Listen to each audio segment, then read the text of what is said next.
Killdroid.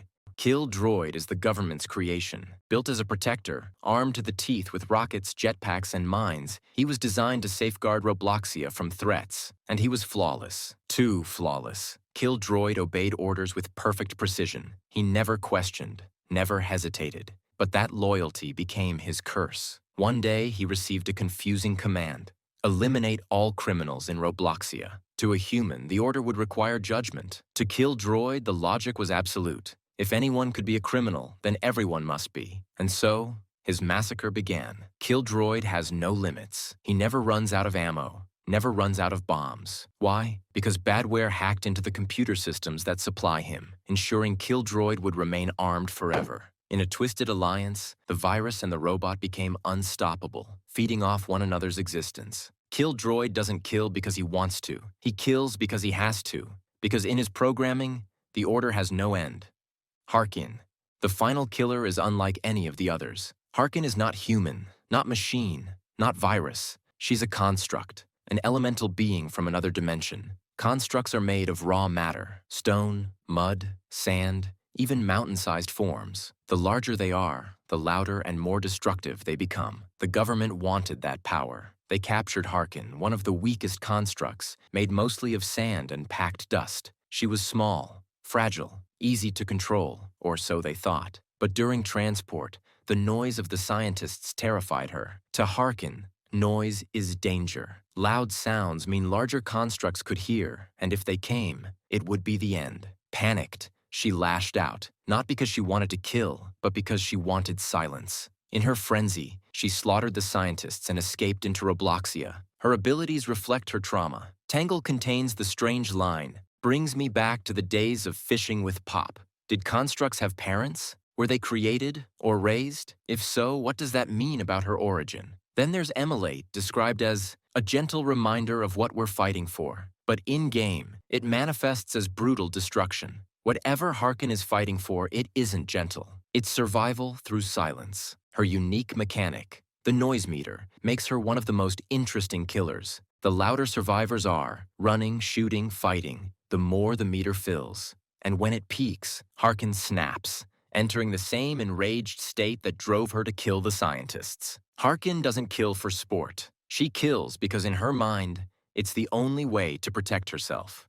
Artful, once Arthur, a French magician, wasn't always a monster. In fact, he was a star. Born with a natural connection to magic, he became a celebrity across Europe, known for his elaborate stage performances and death-defying tricks. His shows filled theaters with laughter, applause, and awe. But fame is fragile. One night, a performance went horribly wrong. Instead of wonder, he faced humiliation. The audience laughed at him, not with him. Arthur cracked under the weight of failure. In that moment, anger and shame fused into something darker. Using his wand, he unleashed a new kind of magic. Not for entertainment, but for punishment. The audience that mocked him became his victims. With one swing, one flick, he pocketed them into his bag of tricks and turned them into lifeless puppets. That night ended Arthur's career as a magician, but it began his life as a killer. In Die of Death, his abilities, swing, implement, copyright, repurpose, mirror his downfall. Repurpose is especially chilling. Artful can pocket survivors and create puppets from them, a horrifying callback to the fate of his audience. His killer icon even reveals hidden clues, a music box, a wall, and a human figure,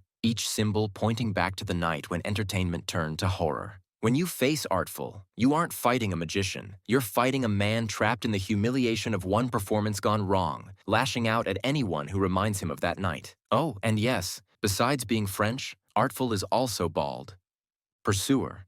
If Artful represents humiliation and rage, Pursuer represents something else entirely. Pure instinct. Pursuer isn't human. It isn't a machine. It's a predator, a creature of unknown origin that exists for one purpose: to hunt. Its design is simple but terrifying. Razor claws, superhuman speed, and the ability to turn invisible. By the time you hear its howl echoing across the map, it's already too late. And unlike other killers, Pursuer doesn't just slaughter survivors. It eats them. Flesh, bone, all of it. To Pursuer, you are nothing but fresh meat. But the real horror comes from the subtext hidden in its abilities. Under swing, the line reads, "Its claws were like razors. It tore through like he was paper." This isn't a description. It's an eyewitness account. Someone was there, watching their friend ripped apart. Cleve references how the monster wielded a sword as if it was second nature, as though it remembered weapons from somewhere. Howl and Stalk describe the piercing wail and the unseen presence breathing down your neck. These aren't just mechanics. They're testimony. Survivors remembering their first encounter with Pursuer. Which raises the question, who wrote these notes, and how did they survive? The Forsaken Wiki even claims the government of Robloxia may have discovered and unleashed Pursuer. Was it part of an experiment, a weapon project, or did they dig up something that was never meant to see the light of day? We may never know,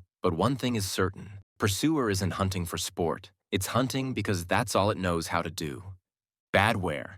Not all monsters are born. Some are made. Badware began as nothing more than a computer virus, a simple, destructive program that infected smaller machines, deleting files and corrupting systems. But when the government discovered it, they didn't try to destroy it. They tried to use it. They built a prototype robotic body, hoping to trap the virus inside, study it, and ultimately weaponize it. And at first, their plan worked. Badware took the bait. But the government underestimated just how adaptive the virus really was. Instead of being trapped, Badware exploited the weaknesses in the body's software, took full control, and escaped. In-game, Badware reflects this origin perfectly. His abilities allow him to infect computers around the map, turning them into deadly traps that can detonate at will. Survivors have to tread carefully, because every machine could be a bomb waiting to go off. But his strength comes with weakness. His body is slow, clunky, barely able to keep up. He's one of the hardest killers to play, requiring patience and strategy. One of his skins, Loveware, references the infamous I Love You virus of the year 2000, a digital plague that caused billions in damages. It's a fitting reminder that Badware's true power doesn't come from strength or speed, but from chaos. And yet, for all his destructive potential, Badware never hacked into his most dangerous target. Pretence. Pretence is an upcoming killer in Die of Death, currently unreleased and only accessible to the game's developers. In appearance, it resembles a small gray mannequin or default Roblox rig with yellow joint orbs and a stubby rectangular head, its face marked by a stretched, unsettling grin. One of Pretence's arms dangles shorter than the other, attached by a rope instead of a proper joint, and corroded with rust hinting at its patched-together puppet-like nature. Little is known of its true origin or motive. Its backstory remains unrevealed, but everything about Pretence's design evokes the theme of duplicity and disguise. In fact, a chilling motto associated with the character asks, "Why be myself when I can be somebody else?" Implying that Pretence would rather assume false identities than reveal its own, making deception its very essence. True to that identity, Pretence operates through trickery, sowing confusion among its victims. Its signature ability is to create numerous decoy clones of itself that swarm the area, making it difficult for civilians to discern the real threat amidst a crowd of imposters. When Pretence unleashes these clones, survivors are stricken with disorienting hallucinations and audio-visual distortions. Their vision swims with static and a red haze, and ominous messages flash in their minds such as, "Trust no one," and "Beware of the red."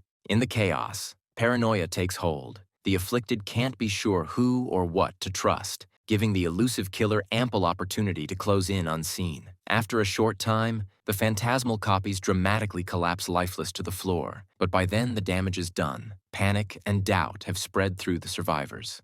Paranoy.